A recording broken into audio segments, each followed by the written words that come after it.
Good morning, everyone. This remote meeting of the Climate and Energy Finance and Policy Committee is called to order, and we will begin by taking the roll. Chair Long. Present. Vice Chair Acom. Present. I believe Representative Swedzinski is joining us right now. Representative Swedzinski. Present. Representative Bierman. Representative Bierman. Representative Bowe. Present. Representative Christensen. Present. Representative Franson. Present. Representative Gruenhagen. Present. Representative Hollins. Representative Hollins. Representative Hornstein. Present. Representative Igo. Present. Representative Lee. Representative Lee. Representative Lippert. Present. Representative Liz Lagarde. Representative Liz Lagarde. Representative Meckland. Macklin present. Representative Munson. I believe he's excused, and Representative Stevenson. Present.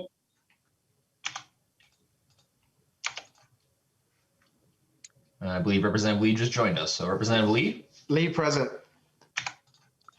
Okay, we have a quorum. Members, we are going to be beginning amendments on our omnibus bill today. And so I will be handing the gavel over to Vice Chair Acom. Thank you, Mr. Chair, and welcome everybody to committee. We are going to, as Chair Long said, we're going to go through amendments today. There are almost 50, so we've got a lot of work ahead of us. To kind of keep things in perspective, we're going to, because we have so many amendments, we're going to limit debate on each side to 2 minutes, and we're going to do our darndest to hold people accountable to that. And so if you happen to hear me try to pipe in, I apologize in advance for that, but in order to get through all of them, that's what we're gonna have to do. So we will start off first with the DE4, and Representative Long, would you like to tell us about the amendment?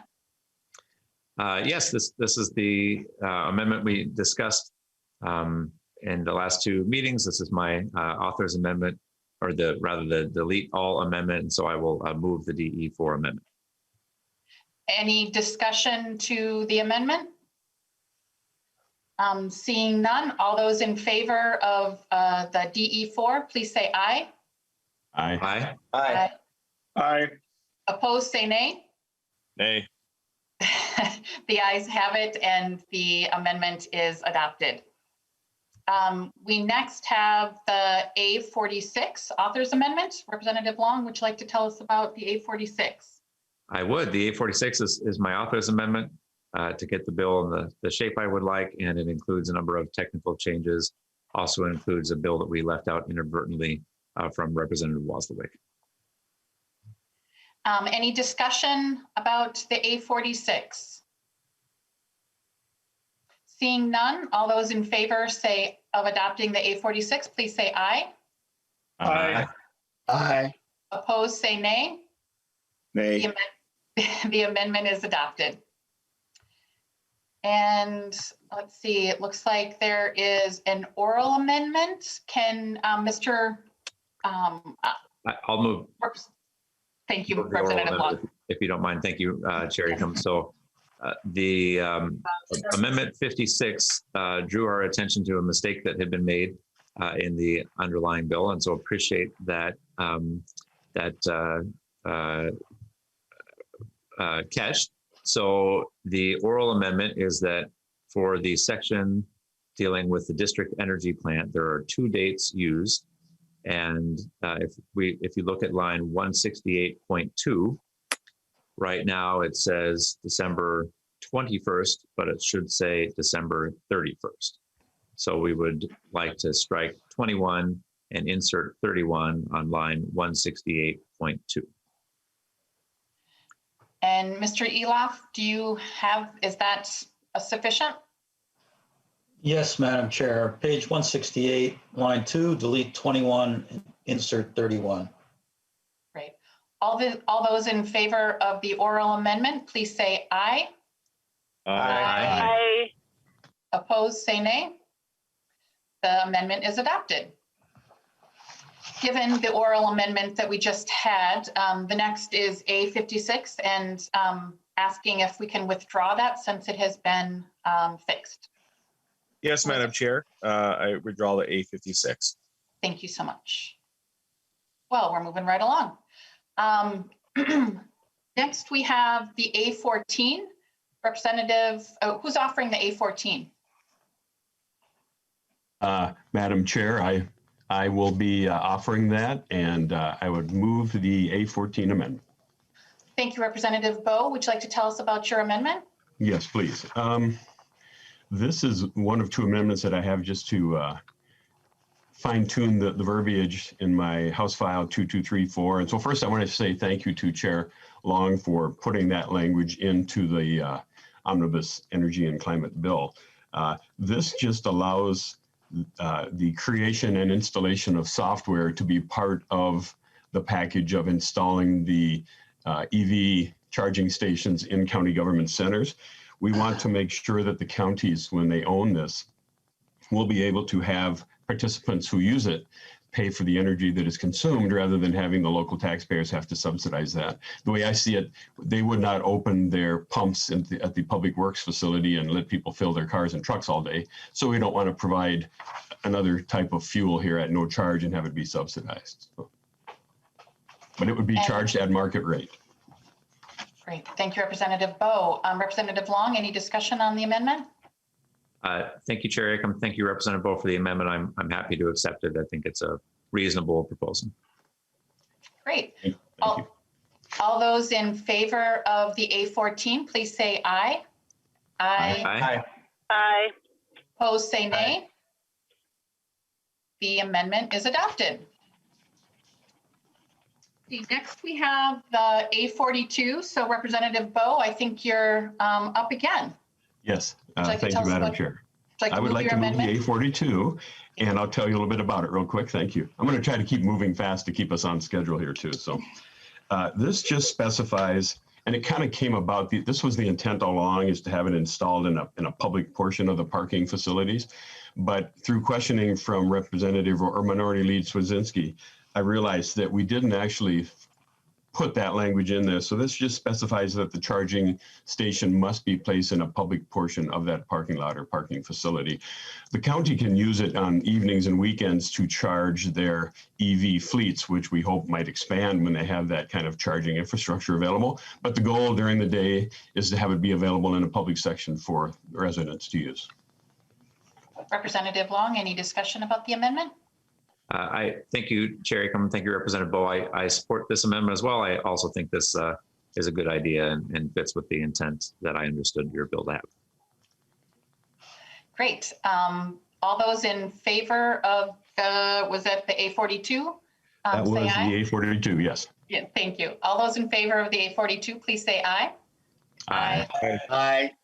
Opposed, say nay. The amendment is adopted. Okay, so we now will start with the A1 amendment. Who's offering the A1 amendment? Thank you, Madam Chair. Representative Swedzinski moves the A1 amendment. Thank you, Representative Swedzinski. Would you like to tell us about your amendment? Yes, this is just a common sense amendment. I think that just puts the auspice in reality. We've heard that some of the utilities are moving above this number, but to keep things in reality and allowing more flexibility for utilities to reduce the bill's requirement from a 2.5 to a 1.5% SIP goal, I think brings a little bit more common sense, more flexibility to allow utilities, if they want to expand past that.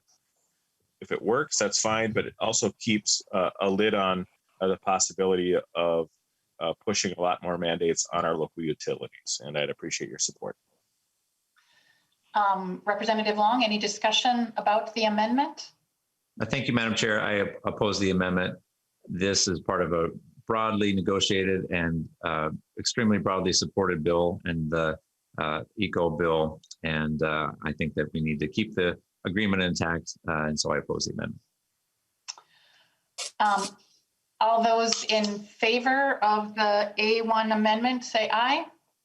Aye. Aye. Those opposed, say nay. Nay. No. The amendment is not adopted. And something that I'll do going forward is maybe to say which one we're going to do, and then also maybe the next one, just so people are, they can see what's coming. So next we'll do the A2, and then after that we will do the A3. So who will be offering the A2 amendment? Thank you, Madam Chair. Thank you, members. I move the A2 amendment for the Energy and Climate Committee. And Representative Służynski, will you tell us about your amendment, please? Yes. So this amendment goes along the same lines. Obviously, mandates, we have goals, and then goals insidiously become mandates. This amendment moves to just simply move the SIP mandate from 1.75 to 1.5. The industry is, I think, gotten used to that number. I would obviously prefer to be zero and allow utilities to go about their business and serving their customers the best way they see fit and keep state government out of it. But I think this brings it back to a little more common sense. And I would ask for your support on this amendment. I think it brings a little bit of calm to the storm, and I think it does some good work. Thank you. Representative Long, any discussion on the amendment? So thank you, Madam Chair. I oppose the amendment for the same reason as the last one. This is part of a broad bipartisan agreement. And I'll just note that our utilities are regulated utilities. And so the state government is involved in behalf of the public interest. Madam Chair? Representative Służynski. I just, also, obviously working with Zoom and working with the Senate as well, as much as we maybe don't like doing that, I think the bill that's moving forward maybe moves a little bit along this line.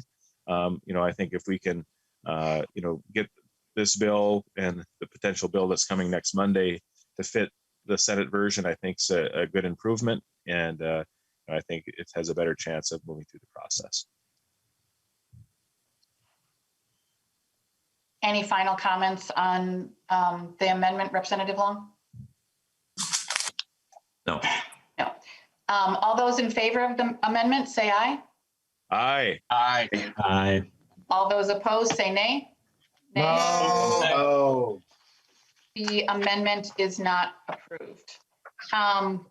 We will be considering the A3 next, and after that, the A4. Who will be offering the A3 amendment? Thank you, Madam Chair. I'm a little surprised you had to ask on this one. Well, you probably couldn't see. As soon as I said it, I started to smile as I was looking at the piece of paper. So my apologies. I should have known. Representative Meckland, can you please tell us about your amendment? Well, first, I would like to move the A3 amendment, but thank you, Madam Chair. Yes, this is something that we've had this conversation numerous times throughout the year as well as last. I think people should have the opportunity to, have an all the above approach in their homes. And I'd like to ask that this be considered a favorable amendment, as, some of us are limited in our resources that we have. And I think this is a good common sense approach. Thank you, Madam Chair. Any discussion on the amendment, Representative Long? Thank you, Madam Chair. Representative Beckham, we have seen this amendment before and had this discussion, but I'll just note that you can rest assured, because we have a statewide building code in Minnesota, and so localities are already preempted from doing what this amendment would prevent, and so it's unnecessary. So I oppose it. Madam Chair? Representative Służynski. I think putting some things into this bill are positive. I think Representative Meckland's been obviously an advocate of this amendment to great extents. I think there's been some argument saying, well, we don't want to, take away local control. Yet in the same bill, the Lewaswick portion of the bill that bans HOAs from banning solar also takes away local control. So don't use that as an argument against an amendment like this. I think as we move forward, Europe is seeing the light that, natural gas is a fundamental portion of their energy portfolio, and we need to keep that in mind as well. It is a local, domestically produced product and regionally significant to our state. So we appreciate your support. Any further discussion on the amendment? Seeing none, all those in favor say aye. Aye. Those opposed say nay. Nay. No. The amendment is not approved. We will next consider the A4 amendment, and after that, the A6. Who will be offering the A4 amendment? Representative Franson, Madam Chair. Thank you, Representative Franson. Would you like to tell us about your amendment? Thank you, Madam Chair and members. I am offering an amendment that would repeal the nuclear power plant ban that we have in this state. I attempted to discuss the benefits of nuclear energy, oh gosh, probably a month and a half ago, and was quickly cut off, and we had to go to a roll call. But this is taken right from the energy.gov website, reputable source. It's federal government, the Office of Nuclear Energy. And this is why they say they give 3 reasons why nuclear is clean and sustainable.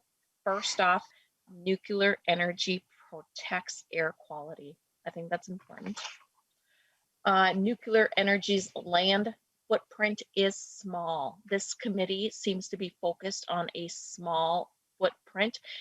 Nuclear energy certainly would fit that bill. The making of solar panels and windmills is not a small footprint there. Then the nuclear energy also produces minimal waste. And I think that's very important. Now, solar panels and cobalt, they have a dirty history with slavery, with human rights issues. And to the best of my knowledge, nuclear energy does not have that dirty history with it. Under good conscience, I feel good about supporting nuclear energy. Under my conscience, I cannot support things like solar panels and electric cars because they come from the back of slavery and human rights issues. And I think all of us can agree that this country should not profit off of those backs. So members, I'm asking for your support on the A4 amendment, and I would like a roll call. Roll call having been requested, there will be a roll call. Any discussion to the amendment? Representative Long? Thank you, Madam Chair. I oppose the amendment. I am not opposed to nuclear power. I think that there is a place for nuclear power in our energy mix, but we do not have a storage solution for nuclear waste. And I think members may have received a letter of opposition from the Prairie Island Indian community, which is the closest community living to a nuclear power plant in the United States. And there is, at this time, no permanent storage solution for nuclear waste, and I believe we should wait to lift this moratorium until we have one. Any more discussion on the amendment? Representative Gruenhagen. Oh, thank you, Madam Chair.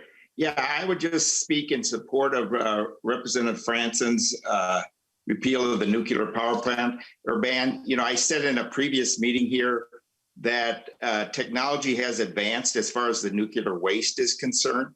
They now are recycling between 80 and 90% of it. And soon it seems they can almost do 100%.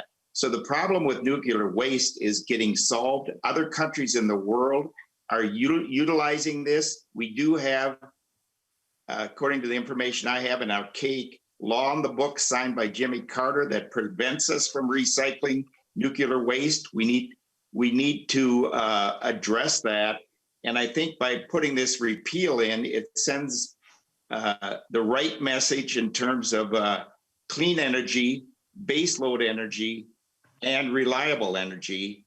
And when I brought this up in the past, I had an email from a expert from the energy industry who doubted that what I had said about the recycling of nuclear waste was true. He did his research. He emailed me back. I kept a copy. I just don't have it in front of me.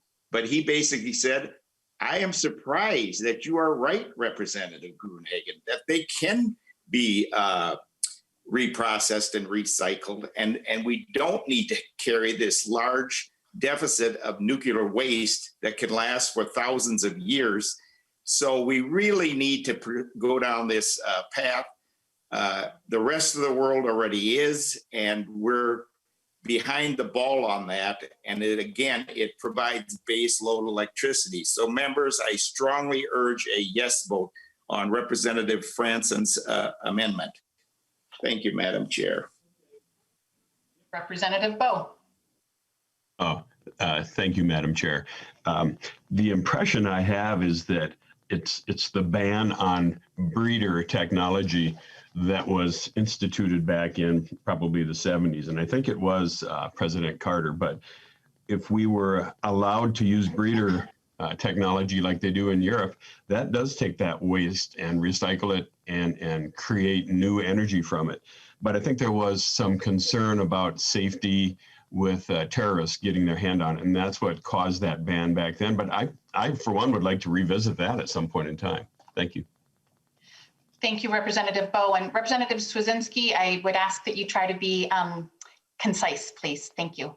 Thank you, Madam Chair. And I think we're running a little bit ahead of our schedule potentially, just we haven't taken up our full time on other amendments. So, I think this does make sense. I mean, although the ban is more conciliatory, I think, if there was to be a construction of a new nuclear plant, it would still have to go through all the same processes.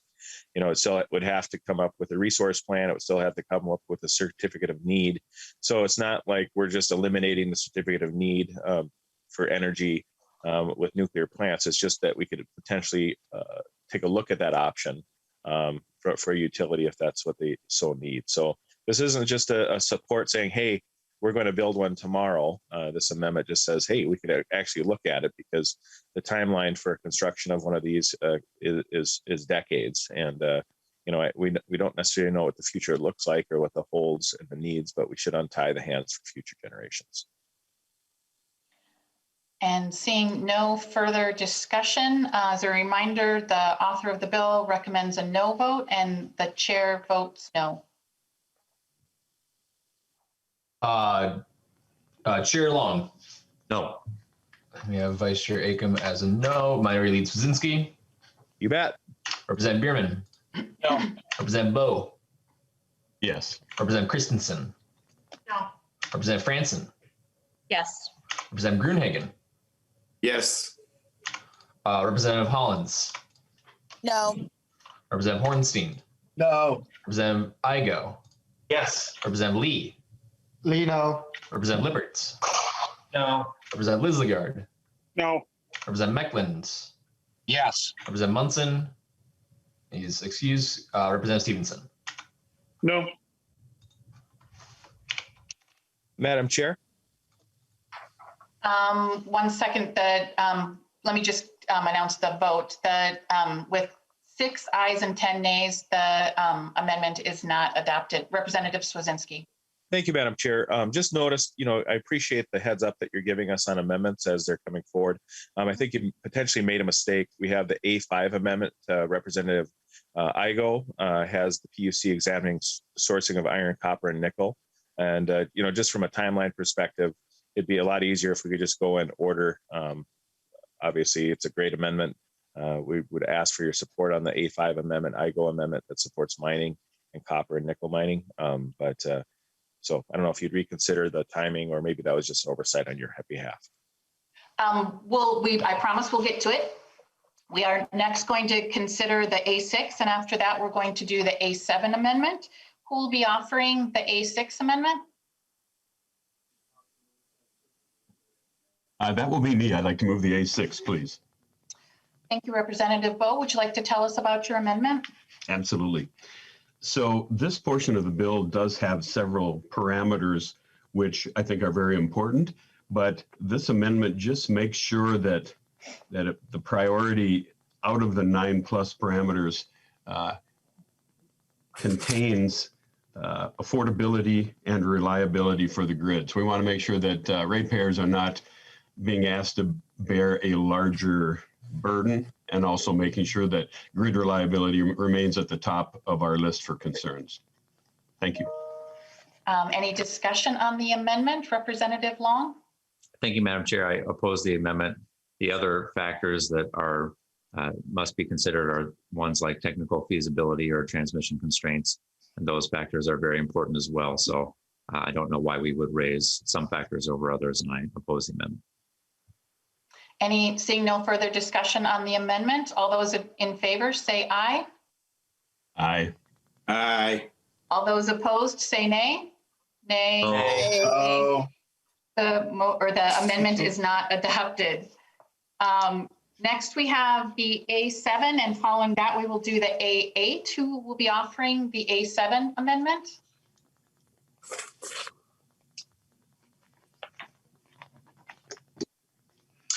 Oh, I'm offering the A7, Representative Gruenhagen. Thank you, Representative Gruenhagen. Would you like to tell us about your amendment? Yeah, thank you, Madam Chair. Yeah, this simply lifts the ban on hydro over 100 megawatts. We already allow hydro up to 100 megawatts in the state, okay? Hydro provides primarily base load. It's carbon-free. It's reliable. We can get from, I think, the Missouri River in South Dakota, also Canada. It's relatively inexpensive and dependable. Why wouldn't we want to make sure that we back up any alternative energy with cheap, reliable, and carbon-free baseload electricity? So I would ask for a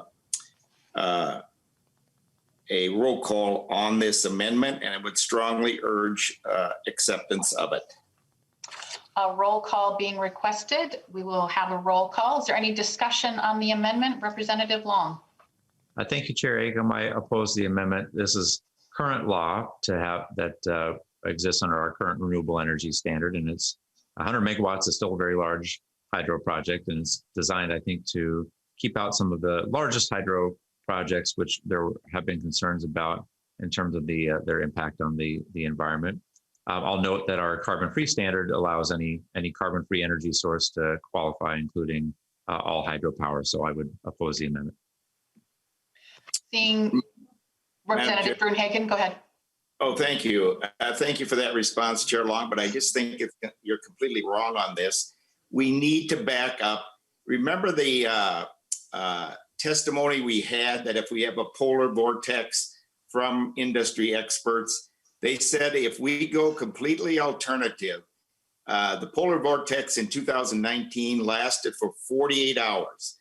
And when I asked the question, if we go completely alternative, what if we have a polar vortex of 20 to 30 below?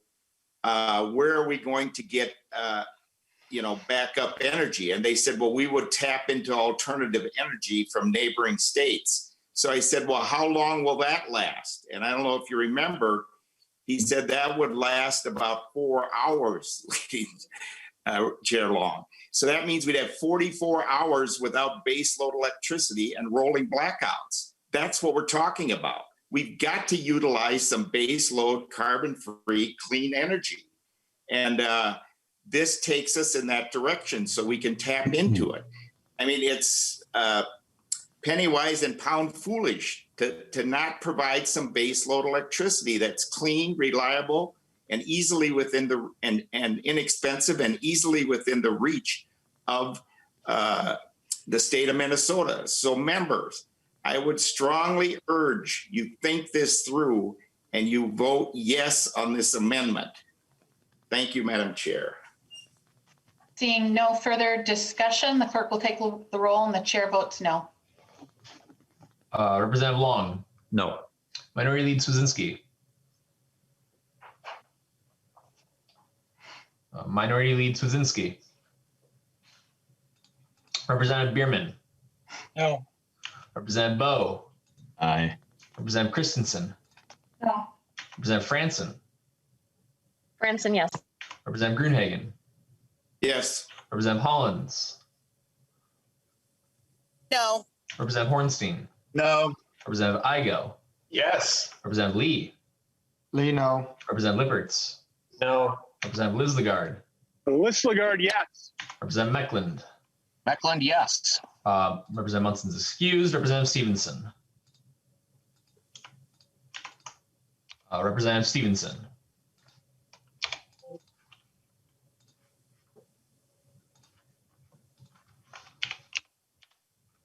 With 6 ayes and 8 nays, the amendment is not adopted. We will next look at the A8 amendment. Who will be offering the, and after that, we'll do the A9. Who will be offering the A8 amendment today? Madam Chair, I would move the A8 amendment, please. Thank you, Representative Bowe. Would you like to tell us about your amendment?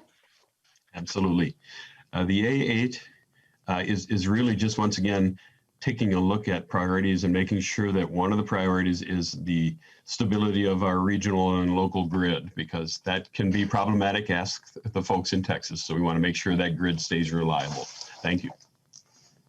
Any discussion to the amendment? Representative Long. Thank you, Madam Chair. I oppose the amendment for the same reasons I opposed the previous Bowe amendment. Seeing no further discussion, all those in favor of the amendment say aye. Aye. Aye. All those opposed say nay. Nay. Oh. The amendment is not adopted. We will now consider the A9 amendment, and next we will do the A10. Who will be offering the A9 amendment? Thank you, Madam Chair. I'll be moving the A9 amendment. Thank you, Representative Meckland. Would you like to tell us about your amendment? Thank you, Madam Chair. I would like to tell you about my amendment. I believe this is a brilliant amendment, as carbon capture and technology has improved so much over the last several decades, and it keeps getting better all the time. And I naturally believe that all the above energy approaches are in the best interest, not only for grid reliability, but affordability. And I would hope that the author of the bill would find this to be a very favorable amendment. Thank you, Madam Chair. Thank you, Representative Meckland. Any discussion on the amendment? Representative Long? Thank you, Madam Chair. I'm sorry to disappoint you, Representative Meckland, but I will be opposing the amendment. 80% carbon-free still means 20% greenhouse gas emissions, and even the utilities in the state that are pursuing carbon capture have advertised that they can do better than 80%. So I don't think this is an amendment I will be able to support. Thank you, Representative Long. Seeing a couple of hands here. How about Representative Swazinski? Thank you, Madam Chair. Thank you, members. I just rise in support of the Meckland amendment. I think the realities in the field, if our goal is to drive coal generation out of production, we have a real opportunity to really install the greatest and best technology here in the United States. This coal will be burned, folks, just because if you close these plants down here domestically and, cause negative effects on our grid reliability and affordability and domestic production of energy, doesn't mean this coal will not be built and not be burned. It's simply going to get scooped up. Instead of being marched a couple hundred feet into the plant, it's going to be put on a train and shipped to the coast and shipped to China or someplace else with potentially unreliable standards when it comes to emissions. And I think looking at the realities of the situation, we need good, solid baseline load. And, this technology, I think, really is a great in between of saying, hey, we understand that some folks have a real problem with CO2, but it also allows this as a resource to pump it back in the ground, put 80% of it back to in the ground where it came from, and allow us to have good, solid, reliable energy across the country and through the Midwest. And I think I praise Representative Meckland and his efforts in this area. I think he's really standing strong for the realities of the situation when it comes to energy generation, and really a visionary when it comes to adopting this, and I would ask for your support. Let's see, Representative Igo. Thank you, Madam Chair. Yeah, I just want to rise in support too to this. Thank you, Representative Mecklen, for bringing forth this amendment. This is fantastic, and to really talk about it more. I mean, a state right next door to us, North Dakota, is practicing this technology, is using it, and is realizing exactly what Representative Swazinski just said. That if, just because we're stopping it here doesn't mean it's not going to happen around the world. And I guess I would rather have it right here in my backyard, and I represent one of these host communities that has it as a coal power plant, in practice on all of the above energy approach, where I know that we are going to carbon capture, we're going to put it back underground, we're going to do it safely, we're going to do it correctly. I'm going to have that base load power. So when it's -50, my home is still warm, my mines are still going, and my paper mills are still going. This is an amazing amendment, and I really would hope we can support this and add this to the bill. Thank you. Seeing no further discussion on the amendment, Madam Chair. Representative Mecklen. Thank you, Madam Chair. I do have a question for the bill's author. If you feel that 80% is not sufficient, would 90% be better? Would 95% be applicable in your opinion? Representative Long. Thank you, Madam Chair. Our bill calls for 100%. And so if we could achieve 100%, I would support that. Representative Mecklen, any follow-up, or are you good? Madam Chair, I'm going to ask for a roll call. Thank you.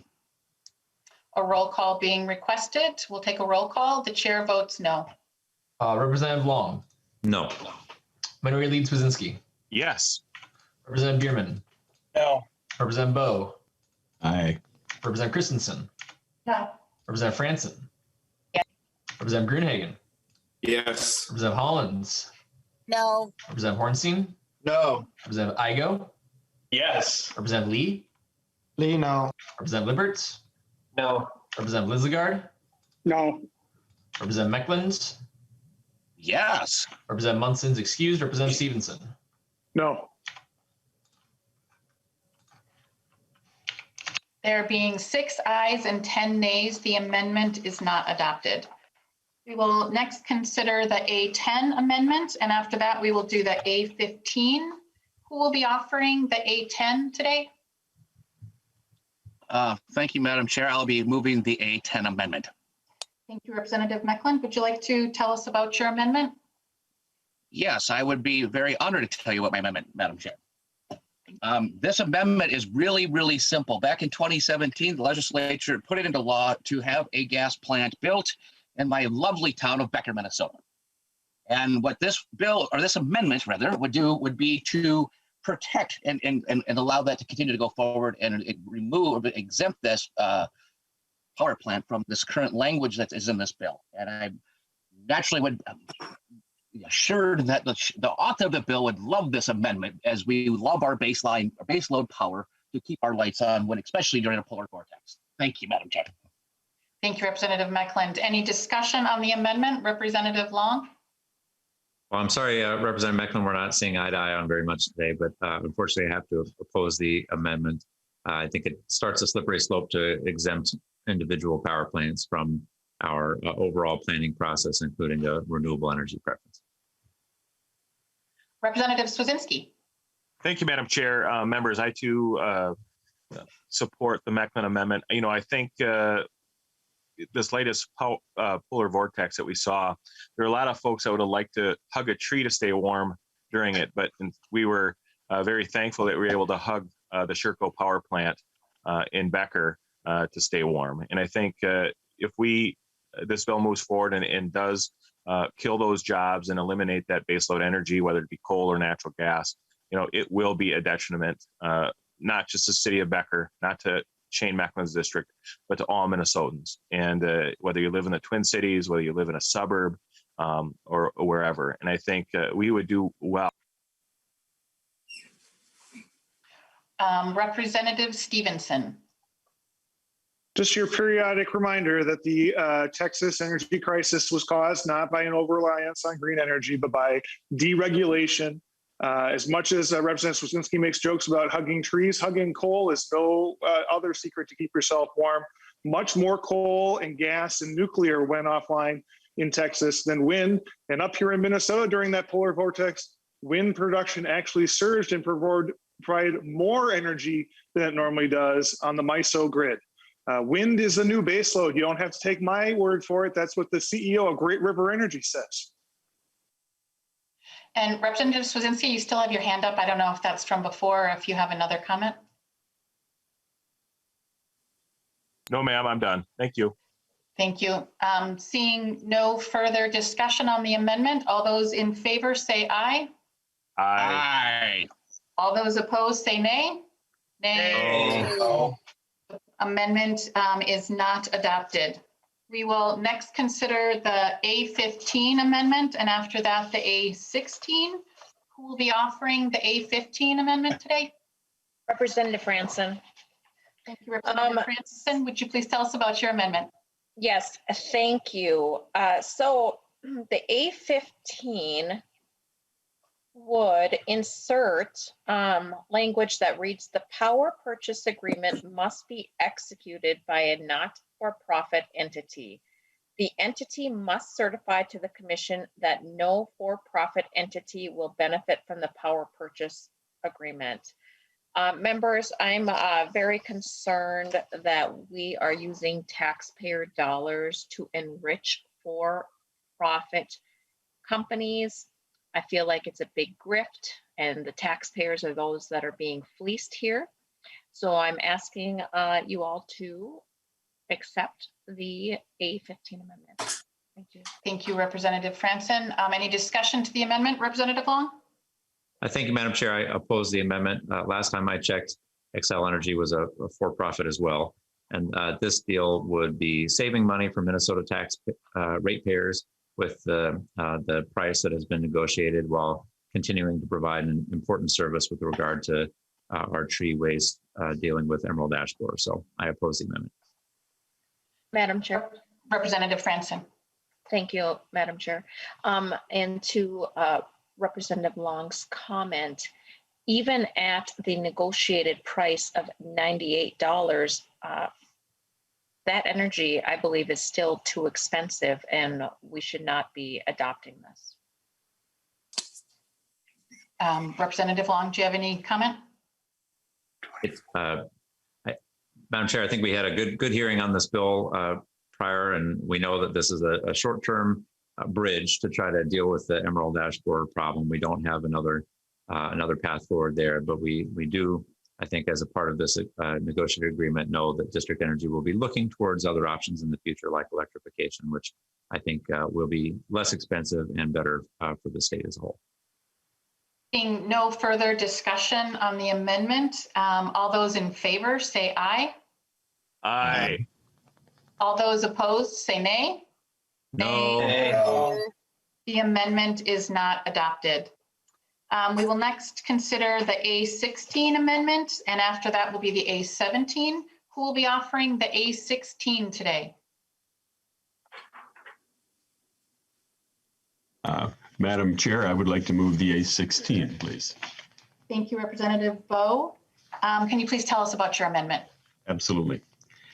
This requires that solar garden owners should be located in the Xcel service territory, just to make sure that people from elsewhere in the country and such aren't ending up making a fairly substantial amount of money off of the back of Minnesota ratepayers and taxpayers. So, thank you. Any discussion to the amendment, Representative Long? Thank you, Madam Chair. I believe that this is would violate the Dormant Commerce Clause and would be unconstitutional. So I'll have to oppose the amendment. Seeing no further Representative Swazinski? Sorry, I didn't get my hand up, Madam Chair. You're okay. No, I just speak in favor of Representative Bowe's amendment. You know, I think we've heard a lot of really the ownership structure and where the owners live. A lot of them on the East Coast, some overseas, a fairly large one in Omaha. And, you know, we're continually being told this is community, this is local. And the realities of the fact that it's not. It's enriching people from out of state. And I think Representative Bowe, you know, while Representative Long may have stated some good points on it may be unconstitutional, maybe that just points to the fact that this is just bad policy. And I think Representative Bo is trying to fix that bad policy in a unique way, but maybe we're just not going far enough with it. So thank you. Seeing no further discussion on the amendment, all those in favor say aye. Aye. Aye. Those opposed, nay. No. The amendment is not adopted. We will next consider the A17 and after that the A18. Who will be offering the A17 today? Madam Chair, I pull the A17 and I'd move the A18. Thank you, Representative Swedzinski. Would you like to tell us about the A18, please? Thank you, Chair. The A18 is a pretty straightforward. We're constantly being told that solar and wind are the cheapest energy sources out there, and yet we have a program in the state of Minnesota that artificially inflates the cost of solar to ratepayers. I think Mr. Evans from Xcel Energy pointed out the fact that from a resource plan, the cost of unbridled community solar is leading the pack, is the most expensive or the second most expensive energy on their grid that is being put in the pockets of low income, taken from the pockets of low income ratepayers across the districts and our businesses that are struggling to make it after Governor Walz's restrictions. And I think this amendment will really help lighten the load for those businesses that are struggling after COVID, and really lighten the load for the low income ratepayers across Xcel territory by really focusing the cost of solar gardens so that they are 5% below the national average of solar. And I think this amendment makes a lot of sense. It's a good way to stand for your constituents. A lot of folks like to demonize business, but without a business, you don't have a job. Without cheap energy rates, and this is proven to be the most expensive solar probably in the country, and it's by state edict. And I don't think it needs to happen. It doesn't need to be that way. And I just appreciate your support. Any discussion on the amendment, Representative Long? Thank you, Madam Chair. The amendment deletes public interest, which is the standard that the Public Utilities Commission applies regularly in its proceedings. And it does include things like affordability as well as a broad host of other factors. And so for those reasons, I oppose the amendment. Seeing no further discussion on the amendment, all those in favor say aye. Aye. Aye. Those opposed say no or nay, excuse me. No. The amendment is not adopted. We next have the A19, and after that, we will have the A20. Who will be offering the A19 today? Representative Franson, Madam Chair. Thank you, Representative Franson. Would you like to tell us about your amendment? Yes, Madam Chair and members. So basically the A19 just places a household income limit on electric car subsidies. If you make more than $100,000 a year, we should not be subsidizing your electric car. That's it, pretty self-explanatory. I'd like a roll call, and I am looking forward to everybody's support. A roll call being requested. There will be a roll call. Any discussion to the amendment? Representative Long. Thank you, Madam Speaker. I oppose the amendment. We have already addressed this issue in the bill because we have limited the MSRP value. It was 60,000. We reduced it to 50,000. And so we're targeting vehicles that are going to be affordable to families that are middle income. And that is a much easier method to apply than an income limit when folks do not need to disclose their income to purchase a vehicle. Representative Swedzinski. Thank you, Madam Chair. I think the Franson Amendment makes a lot of sense. We often hear that, affordable energy, a way to transverse yourself to commute to work is very important. But we also hear a lot of class warfare in this committee and others. And I just think, if we're going to be subsidizing the cost of vehicles, that the person that's going to receive the subsidy should actually need it. And I think income really is a very positive thing to do. Everyone talks about, the rich yuppie guy driving around in the hot rod electric car. And those folks will probably buy one anyway. And so why are we subsidizing or incentivizing someone that's already going to be able to buy it? If we're going to be focusing this, we should be focusing on new markets, new territory, just from a product diversification standard. And I appreciate Representative Franzen's amendment. I would appreciate your vote positive on it. Thank you. Seeing no further discussion, the clerk will take the roll and the chair votes no. Representative Long. Nope. Minority Leader Swedzinski. Yep. Representative Bierman. No. Representative Bowe. Aye. Representative Christensen. No. Representative Franson. Branson votes yes. Representative Grunhagen. Yes. Representative Holtlands. No. Representative Hornstein. No. Representative Igo. Yes. Representative Lee. Lee, no.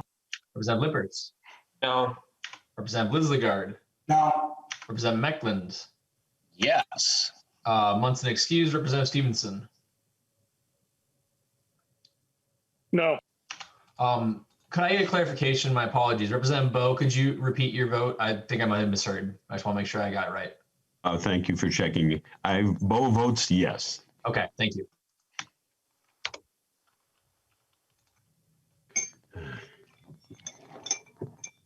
With 6 ayes and 10 nays, the motion, or excuse me, the amendment is not adopted. We will next consider the A20 and after that, the A21. Who will be offering the A20 today?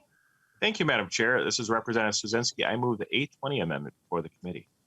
Thank you, Representative Swedzinski. Would you like to tell us about your amendment? Yeah, absolutely. The Solar Gardens, has been an interesting program in the state of Minnesota. Blasting past, I think, most people's expectations of what the program would mean. We're told in committee that one of the few limitations that are actually on this is the idea that it's community. And community means something close, something nearby, not something hundreds of miles away. While the investors and the buyers and the owners of community solar are hundreds of miles away, at least one of the things that we could do is keep the panels actually close to some of the folks that want them. And, I think this bill is interesting in the fact that it's asking community solar to be outside of people's communities. I think one of the most important things that we can do is have it close. And the contiguous county rule really is one of the only limitations that this bill has that actually it has something to do with community, and that means close. And I think the elimination of this, while I think is interesting, I really think it defeats the real vision of this bill as it was passed in, I think, 2013. And I think this is short-sighted. I think if we were to put a cap on it, I think you could get, if we would cap community solar to maybe 5 or 10 megawatts in total across the state, I think you could maybe gain a little bit more support for something like this. But when you have hundreds and hundreds of acres and hundreds and hundreds of megawatts coming online, displacing utility rate solar with this inflated price solar by government mandate, I really think that it's a disservice to ratepayers, it's a disservice to those of low income who are scraping by to pay their utility bills, and businesses that are struggling to pay their rates and compete in a global market by forcing this expensive, uncompetitive energy on ratepayers across the state. And I would ask for your support of my amendment. Any discussion to the amendment? Representative Long. Thank you, Madam Chair. I oppose the amendment. I'll note this is your bill, Madam Chair, and it's a bipartisan bill with Senator Rarick authoring it in the Senate, and Senators Rosen and Tomassoni as co-authors in the Senate. And I think the reason it has such broad support is because we know that there are many outside of the contiguous counties in the metro who want the ability to put solar on their farms to provide for additional income. And we've heard from a number of those farmers in committee in the past that want the option to have some stability for their income, as well as the ability to make sure that we have a workable community solar program in the future. So I oppose the amendment. Representative Meckland. Thank you, Madam Chair. I rise in support of this amendment. As a person who lives in Sherburne County, and we're seeing more and more proposed very large utility scale solar. I think we have two 2,500 acre and one almost 5,000 acre proposal currently going. Utility solar is far more affordable, far less expensive. And the other side of it is, yes, I'm all about landowners' rights. On the other side, if this is really that good, then it should be contained within the manner of which it was originally designed. And I really support this. Thank you, Madam Chair. Seeing no further discussion on the amendment, all those in favor say aye. Aye. Those opposed say nay. No. Nay. Nay. The amendment is not adopted. We'll next consider. Madam Chair, Representative Swazinski, yes. it appears, I mean, I'm not calling to question the vote, but it appears that people may be voting multiple times. I think just one nay or yay is possibly going to work. So thank you, Madam. Thank you for that comment, Representative Swazinski. Let's be all careful to just vote once. All right, so next we have the A21, and after that we will consider the A24. Who will be offering the A21 today? Madam Chair, Representative Franson will be offering the A21. Thank you, Representative Franson. Would you please tell us about your vote? Or excuse me, Yes. your vote. No, your amendment, sorry. My vote, I'm sure, will be pretty self-explanatory soon. Sorry. So basically, if the owner of the community solar garden, the owner of this community solar garden has to certify to the utility that no child labor or slave labor was used to extract the materials that compose the community's garden solar panels. And before I hear anybody say, oh, we're not going to do that, it's going to be too costly, or we've got some possible language we're working on down the road to address this issue. I'm just going to read off. We already label things here in America, letting us know about the products that we are buying. For example, we've got a certified B Corporation. Corporations must meet the minimum requirements of ethical impact on workers, customers, community, and the environment. We've got the USDA organic label. That is labeling found on products that have been produced using cultural, biological, and mechanical practices that support the cycling of on-farm resources, et cetera, et cetera. Then we have the Fair Trade Certified. This is currently available on agriculture products like tea, coffee, chocolate, fruits, flowers. I personally like to buy those products myself. And we have the Fair Trade Foundation. This is, let's see, only applies to agricultural product companies who choose to follow fair trade practices. I like that one too. I like purchasing those products. We've got the World Fair Trade Organization. We've got one that is Equal Exchange Fairly Traded, Fair for Life label, Fair Mind, and that one is transforms mining into an active force for good. It's a label. We've got a Cruelty-Free International Leaping Bunny label. This one is recognizable gold standard for cosmetics, personal care, and household products. Cosmetics, that's a whole nother topic about how unregulated those are, but that's a topic for another day. Then we have the certified vegan label for those vegans out there. That label is very important to them. We've got a bird-friendly label, something that something that's very important to those people who love birds. Responsible Down Standard certified. I think you kind of get the drift of where I'm going through. So I am asking for a label. So when people purchase solar panels, install them, they know for sure that the products that they have not been made with slave labor or child labor. Thank you. Thank you, Representative Franson. Any discussion to the amendment, Representative Long? And I'd like a roll call. Thank you. Oh, a roll call being requested. We will have a roll call. Representative Long. Thank you, Madam Chair. I appreciate Representative Franson's big heart for human rights, and I am sympathetic to the concerns that she's raising here. I'll note that the supply chain issues that we've talked about a lot this session for mining are not limited to these electronics, but apply to many electronics. And I haven't seen any amendments to prohibit computer purchases or cell phone purchases that relate to these products as well. But if labeling is what Representative Franson would like, and I think that's a reasonable approach, then the federal government really is the level to do that. The state is not well equipped to deal with international human rights issues of this nature. And so I would encourage her to reach out to members of Congress. And I oppose it. Madam Chair. Representative Franson. Thank you, Madam Chair. Members, Minnesota can be a leader. There are many times that the states take issues before Congress even acts. I mean, even on a state level, we have cities that go way ahead of where the state is, which pushes the state forward. Let's talk the smoking ban, for example. Many cities were instituting their own ban. Cities didn't say, oh, that's a state issue. No, they said, you know what, there is a need and we are going to push that state forward. And before you know it, there was a state ban with smoking indoors.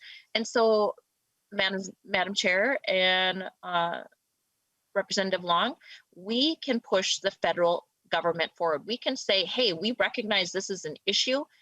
We know that human rights is a major concern in these products, and we want to take a stand, and we want to make sure that the products that we are using here in our country, where we are having all kinds of discussions about human rights here in our country, well, we should not be hypocrites, and we should actually follow through on what we are saying and make sure that the items that we are using are ethically sourced.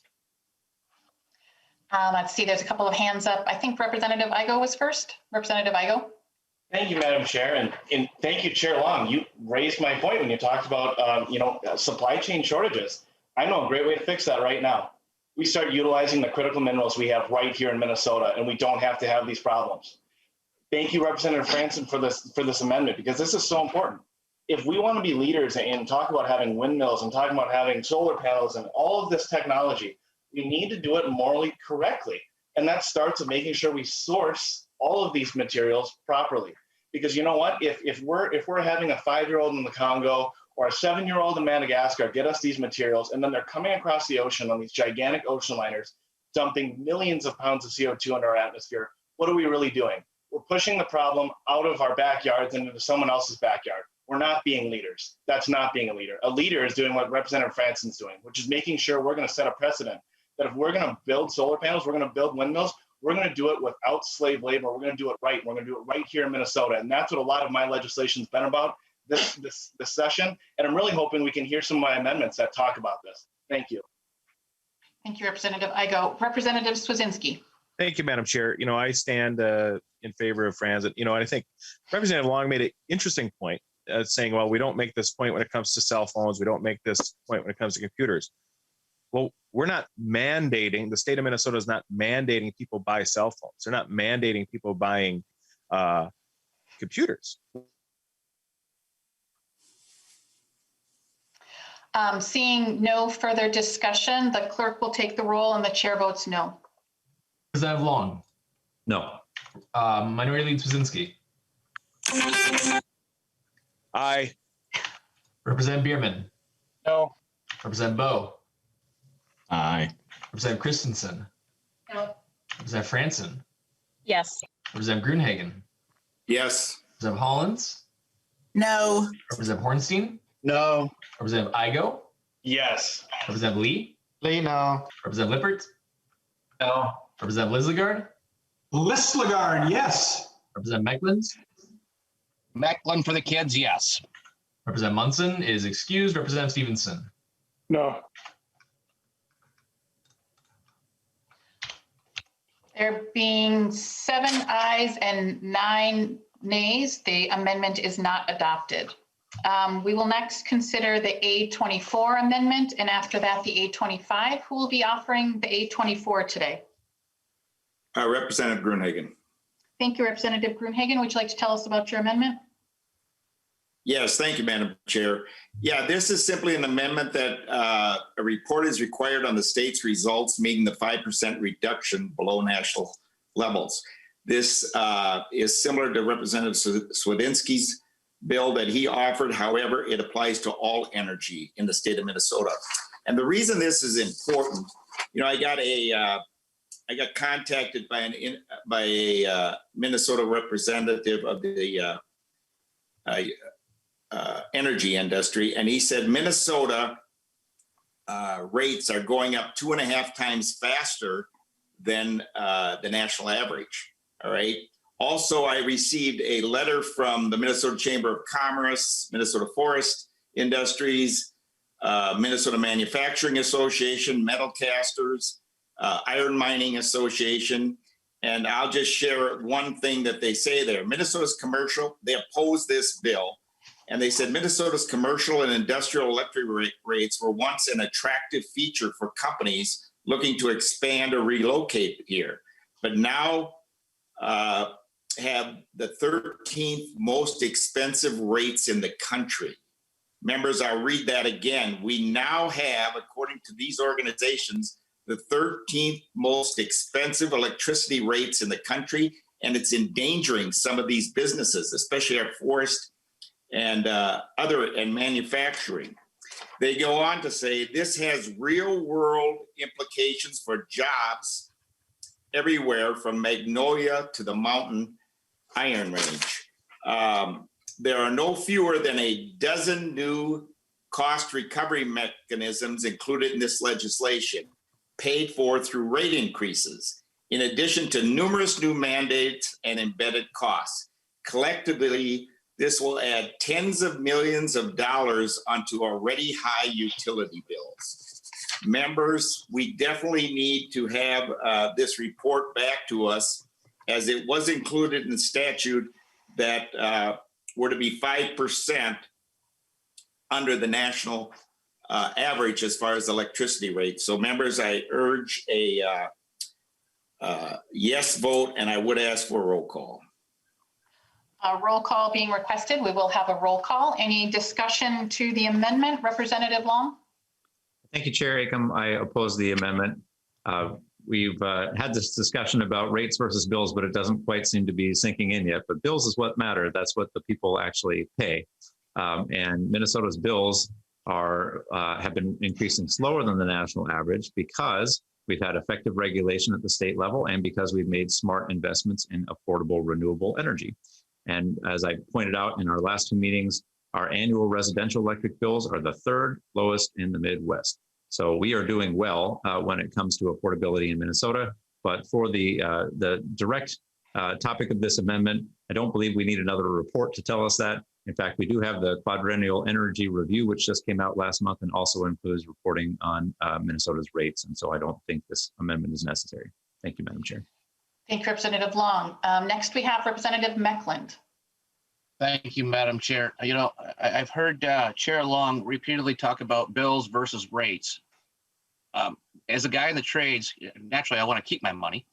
So I do everything I can within my own home to improve efficiency and to reduce my power bills. And I have made great strides in doing to reduce the megawatts or the kilowatts that I actually use, yet my bills keep getting higher. I don't need a report to tell me that. I get it every month from the power company. So somehow there's a disconnect between whatever reports you're reading and what I get in the mail every month from my power company. Because I use less and less kilowatts, but my bill keeps getting bigger, my actual bill. So as I made all these investments in better efficient appliances, in LED light bulbs, and I got a lot of light bulbs, by the way, and I did all this work and I improved insulation and keep making more and more strides to reduce my energy costs. And yet my bill gets bigger, but my usage goes down. I'm finding a disconnect here. And I talked to the local power company and, I just get a song and dance. And they always say, well, you are now where you should be if you want to do something about it, because we have to do what we're told to do. So you are right. It's regulated. And sadly, it appears to me from my pocketbook, it's going the wrong direction. Thank you, Madam Chair. Thank you, Representative Mecklen. Representative Stevenson. Well, thank you, Madam Chair. I just can't resist, first of all, saying that I'm so glad to hear that Representative Mecklen is such a fan of energy efficiency and conservation. I'm looking forward to his vote in favor of the eco bill on the House floor when that important bill to provide more Minnesotans the opportunities to conserve electricity the way that he has done and save money and create jobs. But really what I wanted to comment on was Representative Gruenhagen's comment about how our commercial industrial rates have become not competitive to other states. And, you know, I've told the story, I think, to this committee before, but Gerdau Steel was in my office making a similar complaint 2 years ago, saying that their rates were so uncompetitive compared to where they were in another state that they were thinking about shutting down their operations in St. Paul and moving to that other state. And I said, well, is that because of renewables? And they said, oh, no. It's not because of renewables. It's not because of renewable mandates. It has to do with the way that you regulate your electrical markets here and the decisions that the PUC is making. And in fact, they ended up shutting down in St. Paul and relocating to that other state. The other state in question being Texas. And the reason why electricity was cheaper in Texas is because their deregulated energy market, which failed so dramatically during the polar vortex. Clean energy is the cheapest form of energy. If we want reliable electricity, sometimes you have to pay for it. Thank you, Representative Stevenson. Representative Gruenhagen. Oh, thank you, Madam Chair. Yeah, I would simply respond that, evidently Representative Stevenson and Chair Long are smarter than the Minnesota Chamber of Commerce, the Minnesota Forest Industries, the Iron Mining Association, the Minnesota Manufacturing Association, the Arrowwood Manufacturers and the Fabricators Association, and the Metalcasters Association, who actually pay electric bills, okay? They evidently know more, because remember, they allege in this, or state in this letter that we're the 13th most expensive in the country, and this bill will do nothing but add millions of dollars more to already high utility bills. These people employ people. They try to pay competitive wages and benefits, and all we're doing is making them miserable, much less than making low-income people who have to pay energy poverty up to 20% of their income for energy bills. I don't know what smoke they're blowing up, where it's blowing up, but it certainly isn't based on the facts. So members, please vote for this amendment if you care about your businesses in the state and about your constituents. Thank you, Madam Chair. Representative Lee. Thank you, Madam Chair. And I'd just like to remind Madam Chair and members that we should not be bringing in personality of other members of the committee forward. Thank you, Madam Chair. Thank you for that reminder, Representative Lee. And let's see, a roll call being requested. There'll be a roll call and the chair votes no. Representative Long. No. Minority Leader Kwasinski. Yep. Representative Bierman. No. Representative Bowe. Aye. Representative Christensen. No. Representative Franson. Yes. Representative Gruenhagen. Yes. Representative Hollins. No. Representative Hornstein. No. Representative Igo. Yes. Representative Lee. Lee, no. Representative Lippert. No. Representative Lizagard. No. Representative Mecklen's. Mecklen, yes. Representative Munson's excused. Representative Stevenson. Nope. With 6 ayes and 10 nays, the amendment is not adopted. We will next consider the A25 amendment, and after that, the A26. Who will be offering the A25 today? Thank you, Madam Chair. Representative Mecklen will be offering the A5. Thank you, Representative Mecklen. Would you like to tell us about your amendment? I would, Madam Chair. Thank you. So we have put into this bill a reduction of energy usage at 50% for existing buildings. As I just stated in the last amendment, I have done much of this work, not only on my own property, but many others. And, you know, the first 10% or 20% is pretty darn easy. Then it gets harder and harder to improve even beyond, you know, the costs get greater. The work gets harder. The demolition gets greater, which creates more cost. And it gets more intrusive into the building. And while I think any business owner or any homeowner wants to reduce the cost of their energy consumption, to mandate something like this and to force it upon people is, people will do it naturally. I don't know why we have to use the state to use the strong arm. So all this simply says is, can we reduce it from 50% to 49%? Thank you, Madam Chair. I was muted. Thank you, Representative Meckland. Any further discussion? Representative Long. Thank you, Madam Chair. I don't really know what to say. A 1% reduction of a goal does not seem to be particularly serious change. So I oppose the amendment. Madam Chair. No, Representative Meckland. That is the precise point. To the author of the bill, Representative Long, who came up with 50%? And how did did somebody just pull this out of the thin air? Where did it come from? Did it come from people who actually do this for a living? Where did we derive at this number? And arbitrarily, yes, it is only 1%. But if it's only 1%, then I can't imagine why you would oppose only 1%. Madam Chair. Thank you, Representative Meckland. Representative Long. Thank you, Madam Chair. I'm glad you asked the real question, which is how did the number get developed? And the number got developed because we have greenhouse gas goals that we've set as a state that we are not meeting. And we know that buildings are a significant portion of those greenhouse gas goals. And 50% by 2035 was what we in the administration were able to determine would help keep us on track for meeting our goals as a state. So obviously there's no magic in it. But that is our best estimate based on the data that we have available from our state greenhouse gas inventories and reports. And so that's why we chose 50%.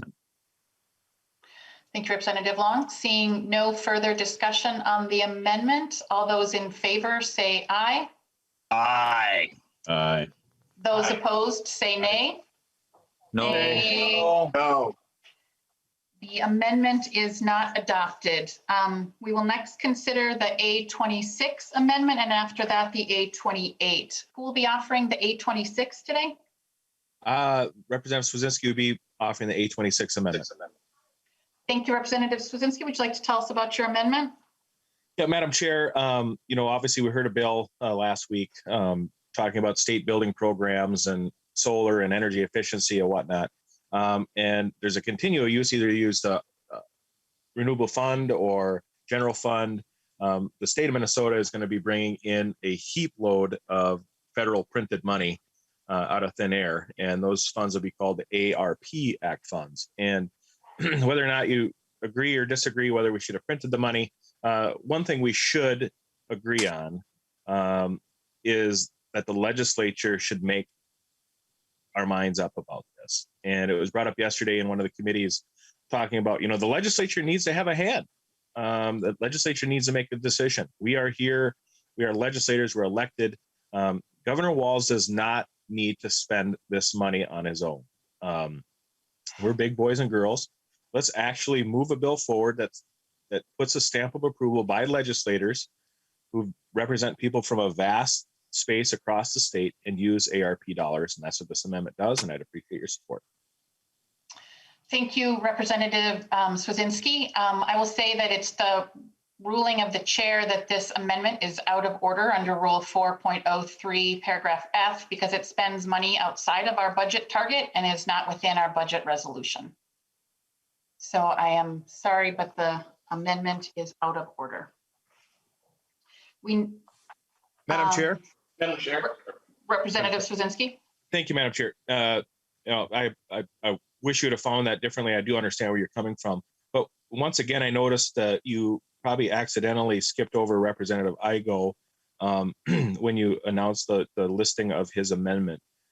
Is there something that you have, does the committee have something in general against mining or Representative Igo that we can't just hear these in order that we submitted them, that you're waiting to push these to the end? I understand there's disagreement with the DFL majority when it comes to mining and actually locally sourcing copper, nickel, lithium, and they'd rather use slave labor, obviously, but why can't we hear these amendments? Do We want to be able to present these bills and amendments. Representative Igo has been an absolute hero on these issues for the range, and we really would appreciate hearing these amendments as we go along, rather than shoving them to the end and treating Northeast Minnesota like a second-class area of our state. As I said before, Representative Swedzinski, we will get to all the amendments, and there are many. And right now we're on the A28, and then we'll be referring to the A29. So who will be offering the A28 today? Madam Chair, I move the A28 amendment. Thank you, Representative Swedzinski. Can you tell us about your amendment, please? So, Madam Chair, this restores the report on the size of elections. I'm not really understanding why we would have deleted this, and this simply brings it back in. I guess I haven't heard a really good reason why this is being deleted, and that's why I think we should reinstate this. That's why I'm supporting this amendment. I appreciate your support. Thank you, Representative Swedzinski. Any discussion on the amendment? Representative Long. Thank you, Madam Speaker. I'm happy, Madam Chair, I'm happy to explain why we are deleting this report. There has not been a setback situation that fits the description under the statute to report since it was enacted in 2008. So there has been no need to report since 2008. So we are removing the requirement because it is unnecessary. And so I will oppose the amendment. Thank you, Representative Long. Seeing no further discussion on the amendment, all those in favor say aye. Aye. All those opposed say nay. No. Nay. No. The amendment is not adopted. We are next on the A29, and after that, we will be considering the A30. Who will be offering the A29? Representative Gruenhagen. Thank you, Representative Gruenhagen. Would you like to tell us about your amendment? Yes, thank you, Madam Chair. Yeah, this simply redefines in the bill clean energy as dirty, inefficient, and expensive energy. I'll comment on each three of those aspects. The first thing is dirty. Okay, we see that the rare earth elements and other things included in solar and wind are extremely caustic, and they're going to cause a huge problem in terms of the windmills themselves, the solar panels themselves, and how to deal with them from an environmental standpoint afterwards. I personally believe we're creating one of the biggest environmental disasters in the history of this state when we promote this alternative energy without a plan to deal with where this caustic material will wind up. In addition to the slave labor and other elements, it also puts us at a disadvantage to foreign countries where we pay millions or billions of dollars to bring this stuff over, specifically China and even the Congo.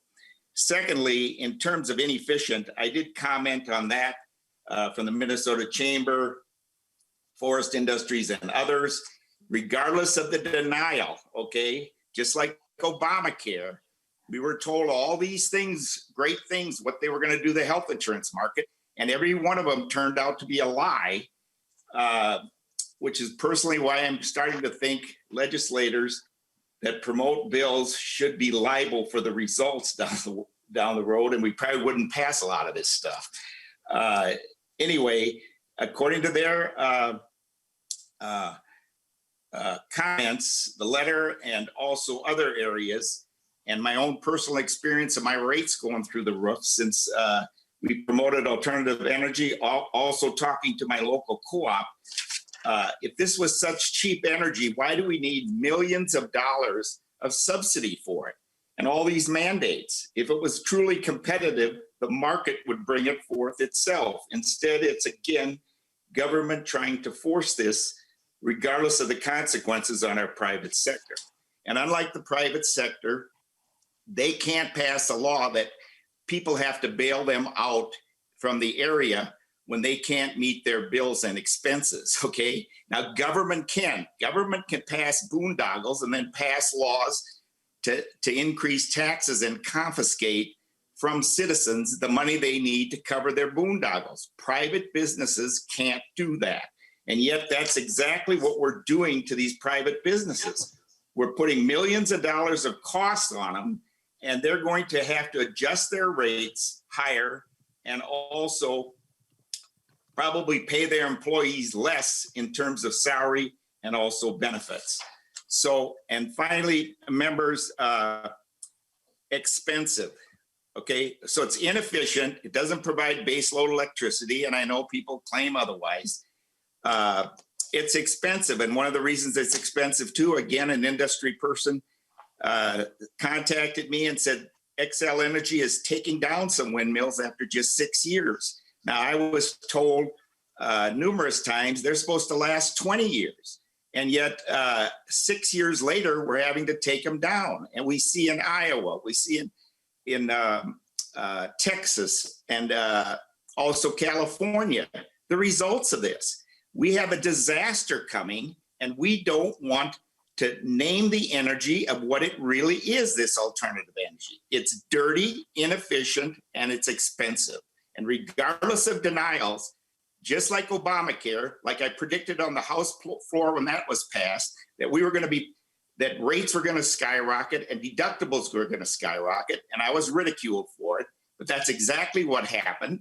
This is the same thing. This is the Obamacare of electricity rates, and it's going to hurt our citizens and our businesses.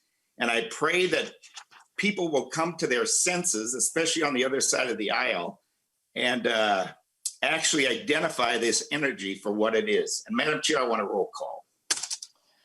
Roll call being requested. We will have a roll call. Thank you, Representative Gruenhagen. Any discussion, Representative Long?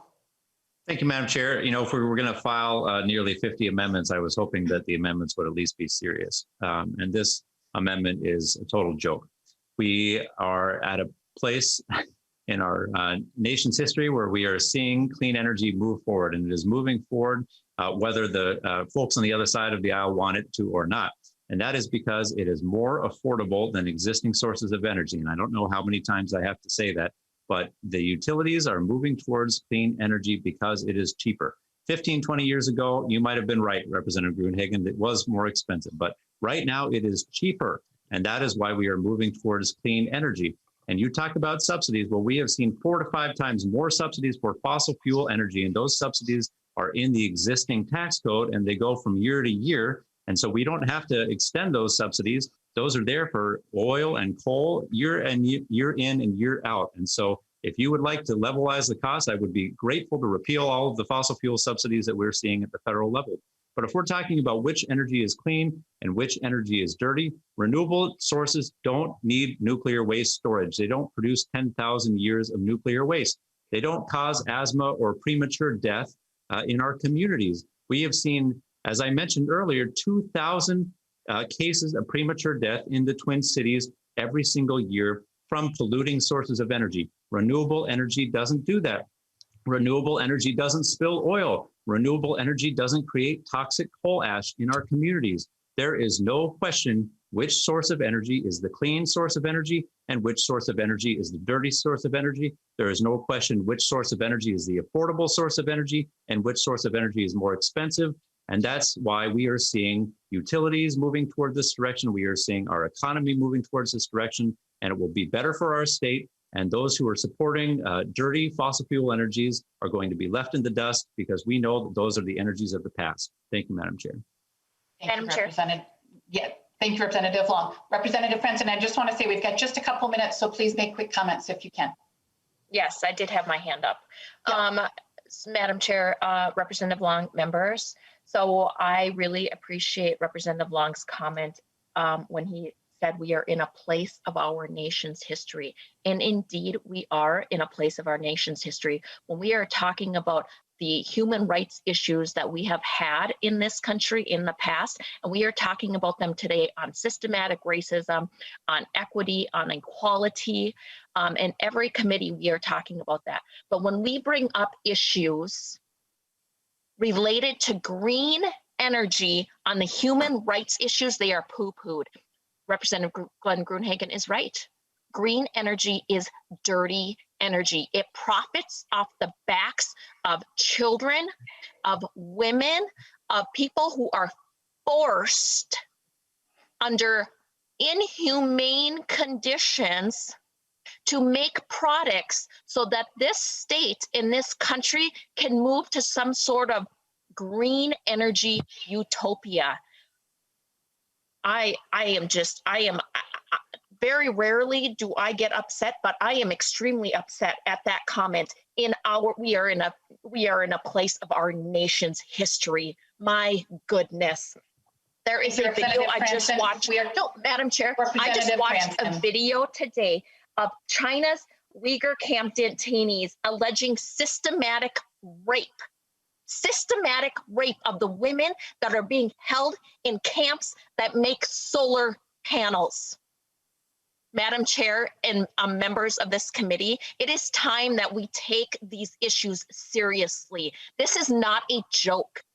Green energy is dirty energy, especially when it comes to human rights issues. Thank you. Thank you, Representative Franson. And unfortunately, we've run out of time for debate, so we're going to have to take the vote on the amendment, and the chair votes no. Representative Long. No. Minority Leader Brzezinski. Yes. Representative Bierman. No. Representative Bo. Aye. Representative Christensen. No. Representative Franson. Yes. Representative Gruenhagen. Yes. Representative Hollins. Absolutely not. Representative Hornstein. No. Representative Igo. Yes. Representative Lee. Lee, no. Representative Lippert. No. Representative Lizagard. No. Representative Meckland. Yes. Representative Munson's excused. Representative Stevenson. No. There being 6 ayes and 10 nays, the amendment is not adopted. And so let's see, we have to thank you for all the hard work today. We're going to pick up where we left off tomorrow morning at 8:30. Bring your coffee. And so with that, the bill is laid over and we are adjourned.